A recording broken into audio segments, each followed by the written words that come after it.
Hi everybody, I'm Ryan Manning. This is the first episode of a new show I'm trying to do. It's called Walk Show. I noticed that around the office there's a lot of smart people and they have smart conversations all the time. And I thought maybe we should put some of those conversations on video. So we're doing that. We're walking around the park and I'm also recording it in binaural, which is a thing that if you wear headphones and listen to this, it's pretty cool. Today we have Natalie Kitroeff and Francesca Levy, and they're going to talk about student debt. Awesome. Now we go. Okay, great. Student debt. Yeah. Natalie. Oh, I brought a prop. Wait. Yeah. Let's go, Mets. Oh, no. All right, that's not why we're here. That's probably you can't even do that. That's a branded. Wow. Like her hair. Yeah. We're here to talk about student debt. Put a bad. This is my It's a editor. bad start. This is my boss. You have been writing a lot about student debt. I have. A lot. Yeah. Why? Because there are these two cases right now, which you know about because I keep writing about it. There are these two cases that could really change things for student debtors. They are kind of pushing this thing further than it's ever gone, and the thing is whether you can get rid of your student debt. Whether you can get rid of your student debt. So, okay. Student debt, let me just back up. Right. Student debt, everything you hear about it is, this is the one kind of debt, never mind mortgages, car loans, your credit card debt, all of that other stuff. This is the only kind of debt that will dog you for the rest of your life. Yeah, almost. That is almost right. There is... And explain why people say that. Okay, people say that because it is almost impossible to get rid of your student loans. What if I declare bankruptcy? Yeah, so normally when you declare bankruptcy, you can get a clean slate on all of your debt. I mean, in exchange for, damaging your credit for 10 years and, all the costs that come with bankruptcy. But student debt is different. Congress made it almost impossible to get rid of it, but the almost part refers to the tiny set of circumstances when people are in so much trouble that they can get rid of it. And should I keep going now? I think so. Okay, those set of circumstances, they're called undue hardship. So if your student debt is imposing an undue hardship on you, and you can prove that in court, you can get rid of your student loans. Okay, but what is an undue hardship? I have no idea what that means. Right, so No. Congress, yeah. Totally You baffled. actually do know, but it's okay. It's... Sounds like legalese to me. Well, it is. So Congress never said what it was, so the courts have had to decide what it is. And what's happened over the last 4 decades is that the definition of undue hardship has gotten absurdly harsh. So now what undue hardship means is that you have to have a certainty of hopelessness. You have to be almost totally incapacitated. The question here is how poor, how desperate do you need to be for this hardship to be undue?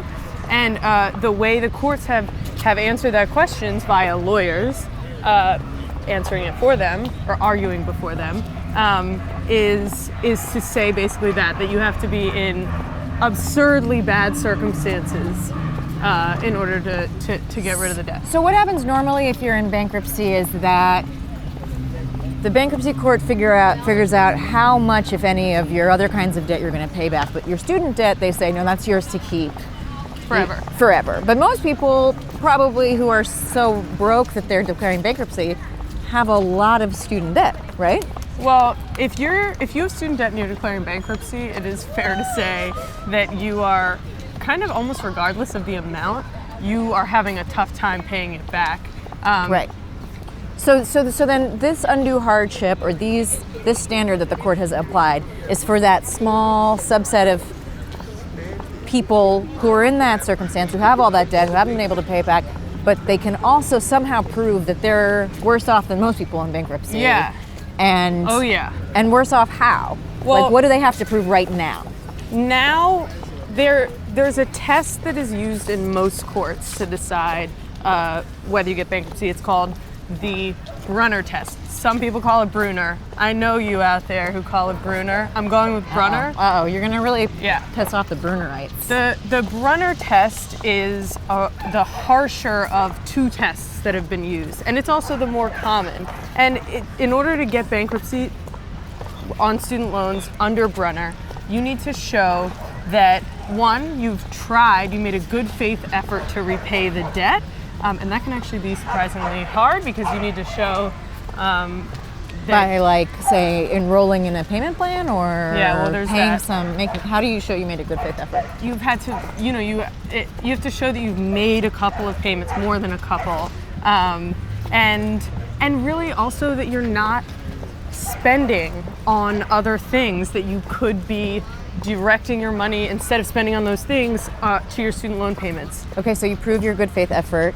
Right, and then you have to show that your circumstances are very bad, and that itself has been defined as I was saying, like total incapacity.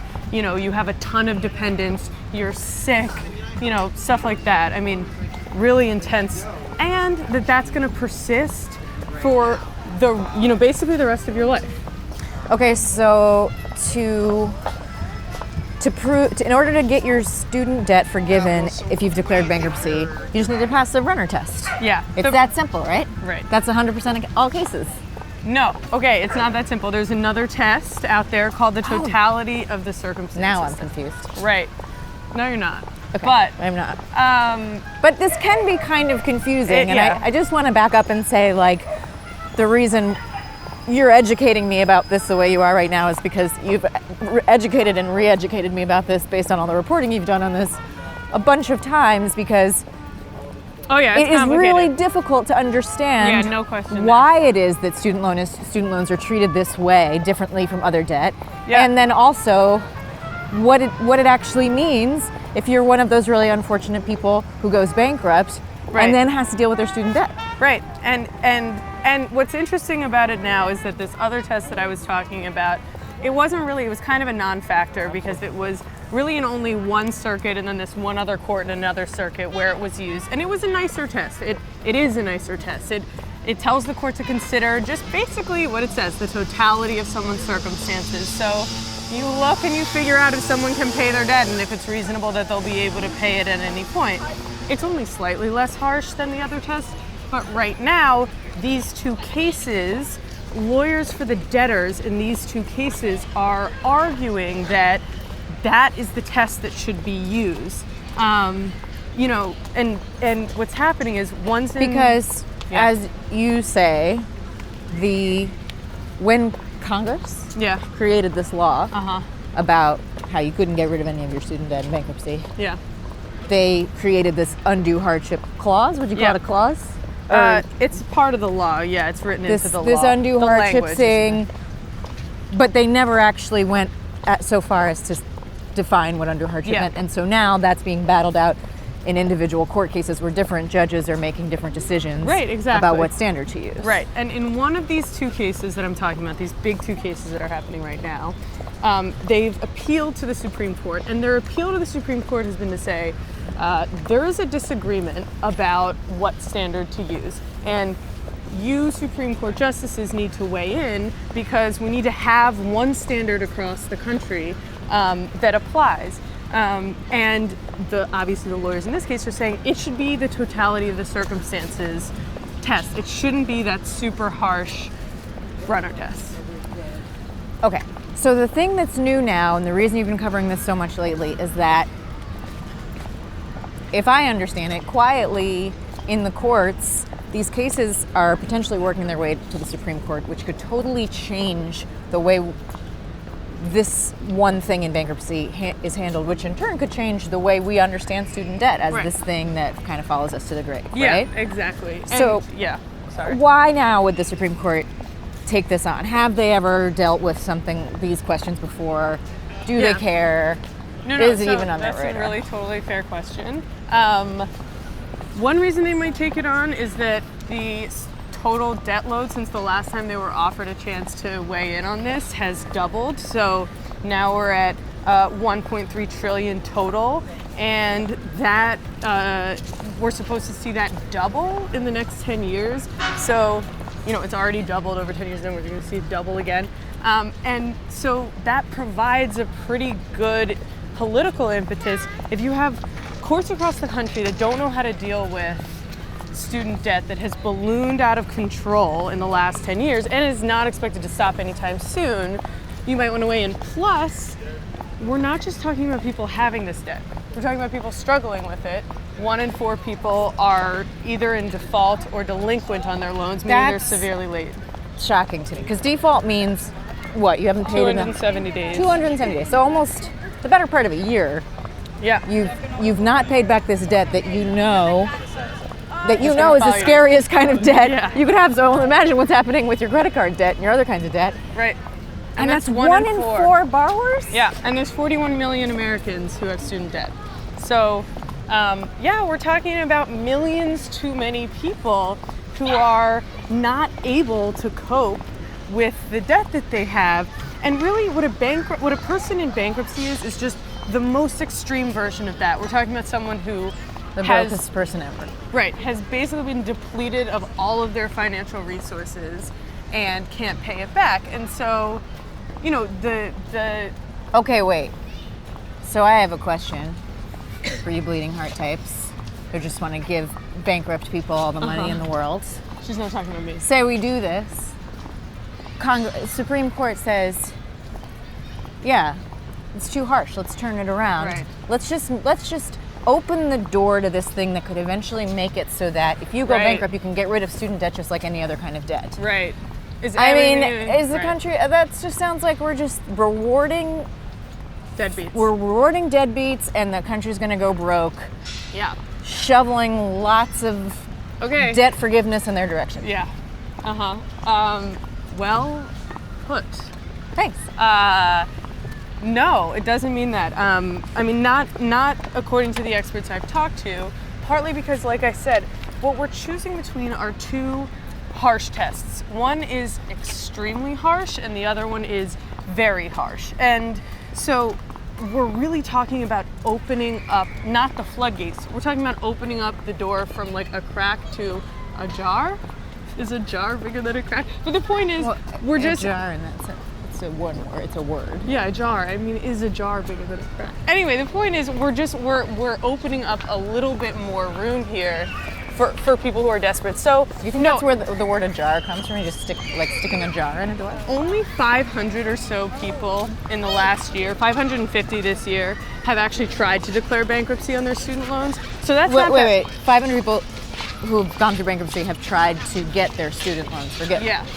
Probably because most people in bankruptcy don't even bother trying because they don't think they meet the standard or they don't know about it. Exactly. Well, okay, one of the guys in these 2 cases, Robert Murphy, 65-year-old man, was told that he had a better shot at getting hit by a bus than getting his loans discharged in bankruptcy. So, yeah, nobody is doing this really right now, partly because they think it's so hard. It's a really violent analogy. Yeah, well, student debt makes people crazy. It's understandable, I think. Final thoughts. Final thoughts. A lot of attractive, future, successful college student types around here. I know. This is Washington NYU. Square Park. We're at NYU. NYU has generally produces students that have a very large median debt load, which is part of the reason that we're What a coincidence. Here. Yeah, that's why we came here, because this isn't going away, and it's really worth watching these cases. I say that as someone who's watching these cases, because I think it really will determine how our country's courts deal with people who are struggling with this thing. And you have to care about it because you're my... Yeah, I have to edit the stories. All right, guys. Thanks for watching. I hope that was helpful, and we'll do more.